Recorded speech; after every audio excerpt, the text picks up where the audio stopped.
It's the 13th of May and I'm Tom Glasson. Welcome to The Roast. Now, given it is budget night, I'm going to settle in with this document and get all the facts.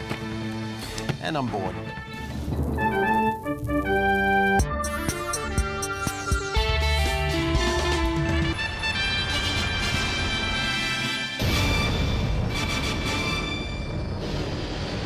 I lied, I'm sorry. This is just a sheet of paper. We weren't given the budget. The ABC considers us children, not journalists, and we record this show at midday. So strap in for a fact-free analysis of this year's budget. First, though, Mark Humphries joins us with the headlines. Don't change the channel. The Royal Commission into Union Corruption began yesterday, which will explain all those Liberal Party erections in coming weeks. Former Australian Workers' Union official Ralph Blewett, seen here in 2012 before he took all the hair from the top of his head and put it on the bottom, gave evidence at the trial linking former Prime Minister Julia Gillard to a union slush fund. Evidence that, if true, could have brought down the Gillard government, a task that Labor ultimately proved more than capable of accomplishing on their own. Mr Blewett, who is a self-confessed union bagman, gave other interesting evidence. Ralph Blewett told the inquiry that at one point there was so much cash floating around that he had to bury $10,000 in his garden. He said in hindsight it was a stupid thing to do because the money got damp.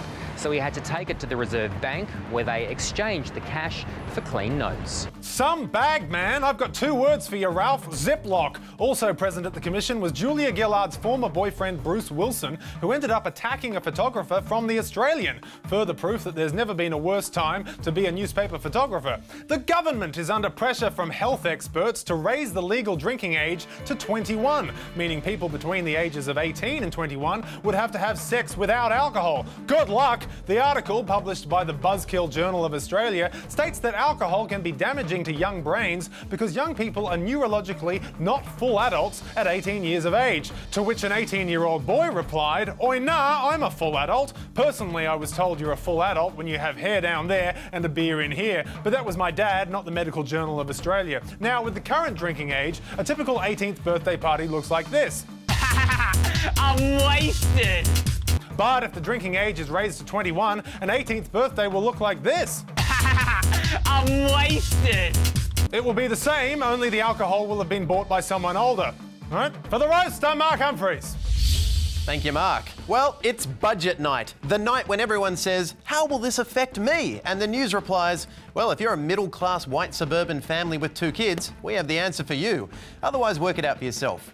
The night started with Joe Hockey's speech, broadcast live on ABC at 7:30, forcing 7:30 to be broadcast at 8. A valuable lesson in why it's not wise to name your show after its time slot. It's certainly why we didn't go with our original title, somewhere between the end of The Tonight Show and 8:30ish. Of course, tonight we will be hearing lots of esoteric financial expressions like pre-election economic and fiscal outlook, or PEFO, not to be confused with pre-election economic and fiscal promise, or lie. And with that in mind, let's get right into our in-depth breakdown of the wild guesses we made at 8:30 this morning, which is when we actually write this show. First up, Alex Lee filed this very handy one budget report fits all report to help get you acquainted with the 1,000 other budget summaries you are going to see in the next few days. The budget has just been released, so it's a good day to have written a song with a money reference. Here is the budget that I'm talking about, because if you don't see it, you won't believe it's real.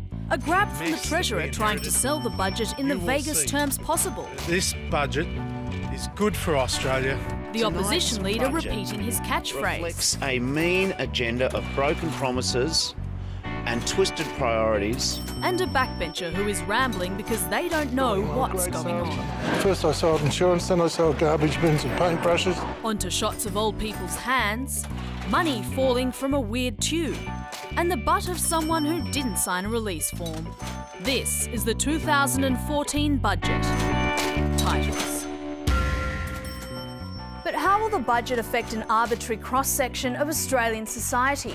I'm here with an average working family, watching them prepare their average food in their average kitchen, before I ask them for their expert analysis of this highly detailed financial document, which has only just been released. I mean, sure, I like to use the things that my taxes pay for. We just don't like the idea of paying for those things. It's like they didn't write this budget just for me. Now some generic graphs you won't understand, but they must be important because why else would we be showing them?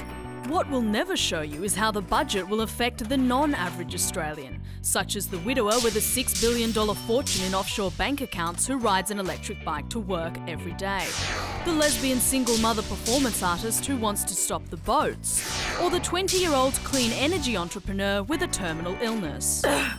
Finally, I'll stand outside Parliament House in the dark, making sweeping observations about how the budget will affect this government's opinion polls, before I go get drunk and try to hook up with Peter Harcher. From Canberra, for Every News Show, I'm Reporter. And then I will nod and say thank you, Alex. Now, on Q&A last night, people who aren't economists... So most of us are not economists and we're not experts. ...sat down with people who also aren't economists. I think I'd start by saying that actually I'm not an economist either. And together they discussed, in detail, the economy. It's common sense that we don't overspend, especially don't spend more than what we earn. A country is not like an individual. And I am inclined to agree. People should Tom, why are we as a country in so much debt? I mean, I can run my household budget and I'm debt-free. You have a $600,000 mortgage. Yes, but I'm paying that off with my credit card, so it doesn't come out of my weekly budget. That's not even... Tom, let me explain how I run my household. Every week, I get paid a certain amount of beads. Nick, if we could I just have to make sure I spend less beads each day on essentials like food and clothing and really nice beads. Yeah, Nick, I actually just... And I always make sure to have at least 3 beads in the bank for a rainy day. A bead surplus, if you will. I mean, I run a better budget than the government. Thank you. Thank you. Please, you're too kind. Have some beads. Nick, how many universities do you own? 3. No, none. What's your point?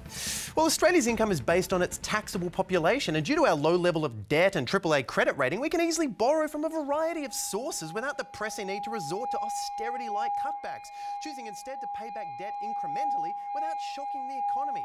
Therefore, in complete contrast to your bead-based household budget, a sovereign country like Australia can handle a small deficit, making a surplus not necessarily a relevant marker of economic health. You get it? Can you explain that again with beads?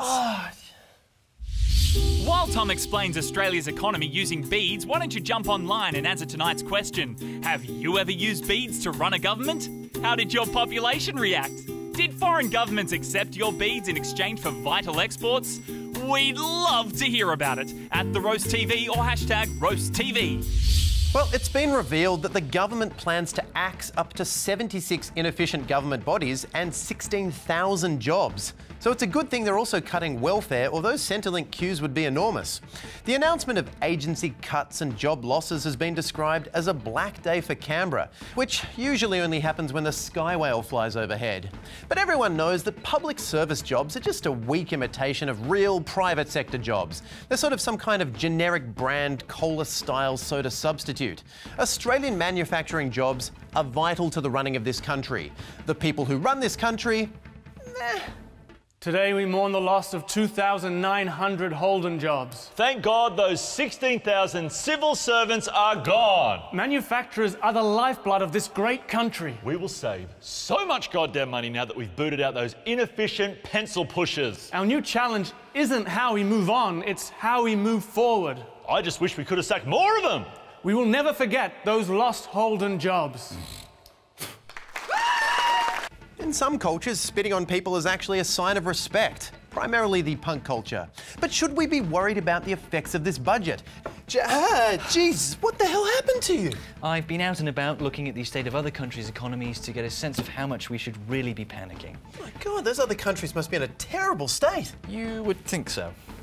My first stop was to Germany, a country so cold and rational it might as well be a giant calculator filled with people. To get a better understanding of how Germany keeps its economy running so smoothly, I'm here at the top of Commerzbank to talk to someone in the know. So tell me, Carl, how is it that Germany keeps its debt level so low? Nou ja, eigentlich ist unsere Schulden entspricht seit rund 80% BIP. What? Australia's only 34%. What happens when the debt collectors come? Are you going to give them East Berlin? Oh my God, Carl! We need to warn everyone to stop what they're doing and start hoarding, Carl! After spending a few hours with Carl discussing the finer points of German finance and how best to warn the people of Frankfurt that they were nothing but a ton of debt that can speak a language, I headed to Japan, where I heard things were much worse. In Japan, debt is over 200% of their GDP, and people are swarming the streets like ants, working a 17-hour day, before cramming themselves into cheap, overcrowded fluorescent pods. So pretty much business as usual, which is strange because unlike Australia, Japan's economy is actually f***ed. Their debt is over 1 quadrillion yen. Quadrillion, I've never even heard that number used seriously before. I mean, why are you not freaking out like your government is? Do you know this will all be like Blade Runner in a week? You know at the end of Akira, where its veins come out like sausage meat and it flies in the faces of everyone walking around? Flying home, it felt good knowing that if countries like Germany and Japan can have much worse debt than us, perhaps Australia isn't going so badly. Welcome to Sydney, Australia. It's a balmy 23 degrees and our government debt has just reached 34% of GDP. That's the worst number ever! The government says we're doomed! No way, we have the second lowest debt level in the developed world! And as I was systematically disemboweled, I wondered if perhaps the Australian government might do well to dial back on the rhetoric, keep things in perspective, and stop cutting everything like a hairdresser on meth. All right, thank you, Jazz. Well, that's it for us tonight. Please join us tomorrow for the Roast's budget analysis, where we will rip into all the details. Please don't say rip into. Oh, all right. Good night. Oh. Ouch.